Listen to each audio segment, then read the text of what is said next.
न झूठे मुकदमे और न झूठी दवाइयां। बड़े सीधे साधे सच्चे लोग गांव में रहते थे और कोई घटना अकस्मात गांव में हो गई किसी से, चाहे ब्राह्मण हो चाहे क्षत्रिय हो चाहे छोटा हो, कोई किसी तरह का हो, फौरन शाम को पंचायत बैठ गई बुजुर्गों की और तो बिना कचहरी, बिना न्यायालय के, बिना पैसे और बिना स्टाम्प के फौरन बैठ करके और बात फौरन पता चल गई कि किसका इसमें कसूर है किसका नहीं। मालूम हो गया बेटा तुमने ये बुरा काम किया। ये लोग 5 रुपए, अगर ज्यादा कोई जुल्म हुआ तो 5 रुपए प्रसाद जाओ कन्याओं को खिलाओ, नहीं 8 आने का। ज्यादा कसूर हुआ तो 1 महीने का औखा था और ज्यादा अगर गलती हो गई तो साल भर का औखा था। फौरन कहा कि मैं पैर छूता हूं, इन सब के पैर छुओ और माफी मांगो। माफी मांगी, पैर छुए, आइंदा नहीं। सब में मोहब्बत, सब में प्यार, मिलजुल करके रहते थे।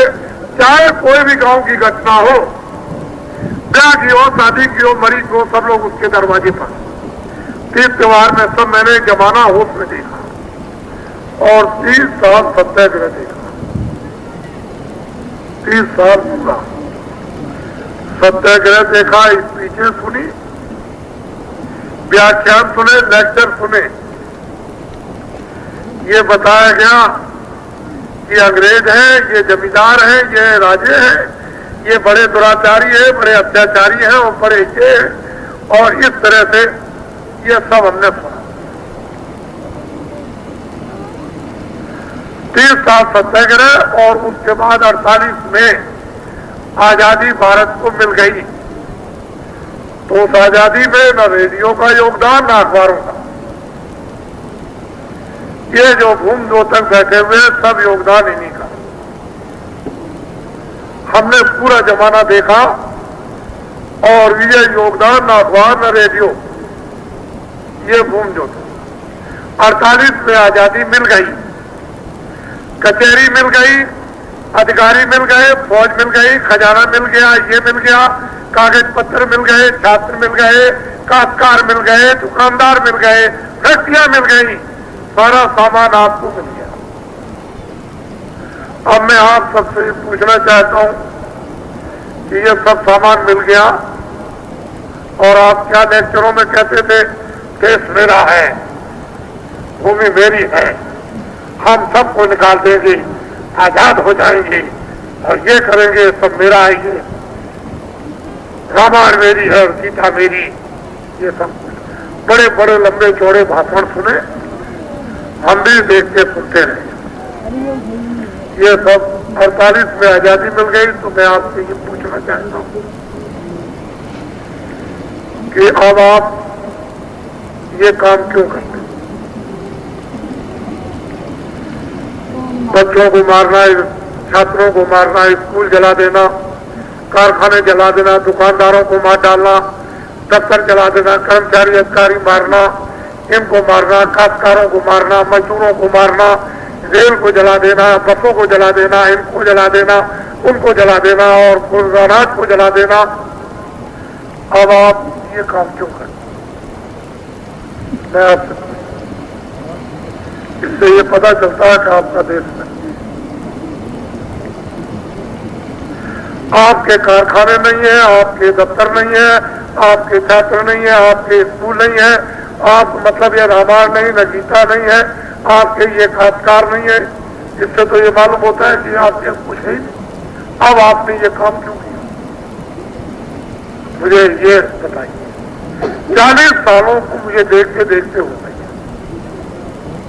ये सारा बोझा आंदोलन का, हड़ताल का, तोड़ का, फोड़ का, राजनी का, मार का, पीट का, कत्लेआम का, मैंने इन सब का आंकड़ा निकाल रखा है कि 40 सालों के अंदर किस प्रजातंत्र में इतना आदमी, इतना छात्र, इतने कर्मचारी अधिकारी, इतने काश्तकार, इतने बच्चे, इतने मजदूर मारे गए कि अंग्रेजों के पौने 200 साल में नहीं मारे गए। ये आपने काम किया।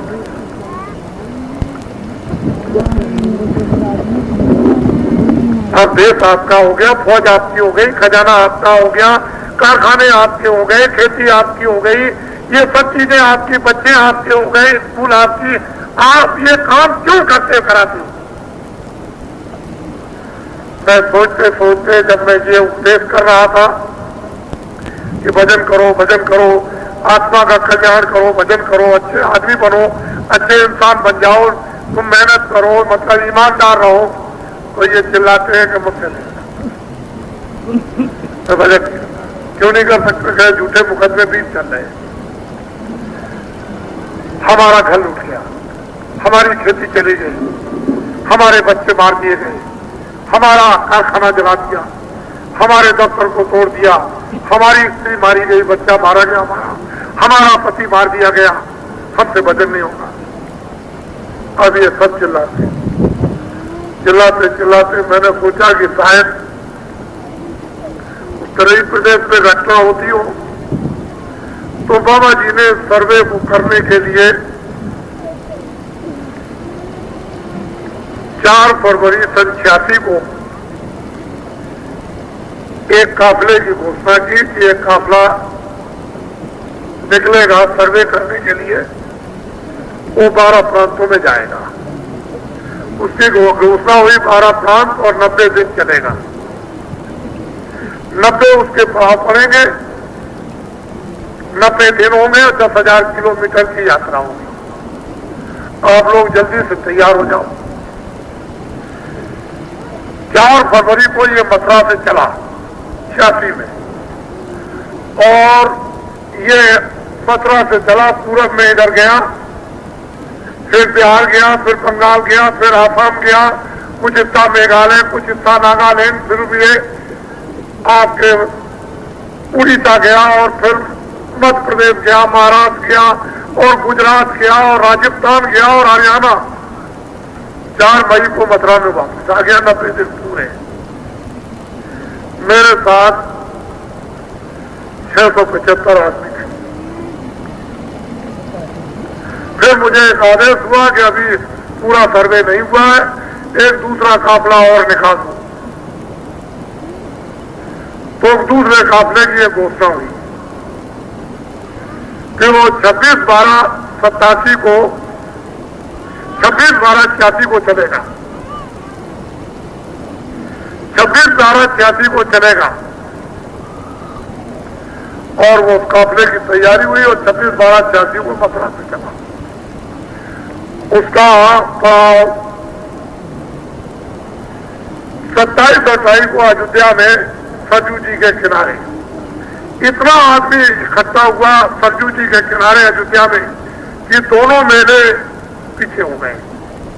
इतना दोनों मेलों में आदमी इकट्ठा नहीं होता जितना कि 27 और 28 दिसंबर 86 को आदमी इकट्ठा हुआ, और वहीं से ये मेरे साथ में चला। तो ये 29 को बहराइच, फिर लखीमपुर, पीलीभीत, फिर बरेली, फिर उसके बाद मुरादाबाद, हापुड़, मुजफ्फरनगर, सहारनपुर, फिर ये सीधा हरियाणा में 7 पड़ाव करता हुआ गंगानगर के पार से रावतसर, सरदार शहर, सुजानगढ़ और सीकर और जयपुर और टोंक, उसके बाद बूंदी, बूंदी के बाद झालावाड़, और उसके बाद मध्य प्रदेश में आगर, देवास, देवास से चला धार, धार से फिर ये चला गुजरात में संतरामपुर, और वो गुजरात में होते हुए अहमदाबाद के बगल से, और बीच बड़ौदा शहर में मेरे साथ 50,000 आदमी से ऊपर थे। 50,000 आदमी से ऊपर थे मेरे साथ। 80 दिन का कार्यक्रम था, 8,000 किलोमीटर की यात्रा थी, और 80 पड़ाव थे। अब ये गया महाराष्ट्र में, फिर सीधा गया गुजरात, महाराष्ट्र और कर्नाटक गया मेरे साथ 50,000 आदमी से ऊपर। कर्नाटक से फिर उसके बाद फिर आया मध्य प्रदेश में, फिर उसके बाद में चला गया उड़ीसा, और उड़ीसा के 7 जिले किए। उड़ीसा से बंगाल, बंगाल से बिहार, और बिहार से 15 मार्च को सन 87 में त्रिवेणी संगम इलाहाबाद में इसका समापन। मेरे कोई रास्ते में फिर किसी प्रांत में भी नहीं, और सड़कों पर मैं लाखों आदमी लेकर के चल सकता था, लेकिन मैंने ये सोचा कि व्यवस्था में बाधा पहुंच जाए। हमारे कर्मचारी चलने वाले यातायात के, हमारे कामगार और जितने भी और लोग हैं वो व्यवस्थित ढंग से नहीं रह सकेंगे, अव्यवस्था हो जाएगी। तो इसका किसी कामगार में, सेठ साहूकार में, कर्मचारी अधिकारी किसी भी 14 प्रांत में कोई किसी तरह की बाधा नहीं। मैं ये दिखाना चाहता था कि अनुशासन नाम किसका, और ये 14 प्रांत में घूम करके ये सीधा उस विशालता के साथ संपन्न हुआ कि कुंभ में इतना आदमी नहीं आएगा। इतना आदमी ये 15 मार्च को इलाहाबाद संगम पर सन 87 में उपस्थित था। ये समाचार रेडियो अखबारों पर नहीं। आपको ये जानना चाहिए कि परिवर्तन रेडियो अखबारों से नहीं, बाबा जी ने ये सब सर्वे कर लिया, और सब सर्वे करने के बाद कर्मचारी अधिकारियों को क्या तकलीफ है,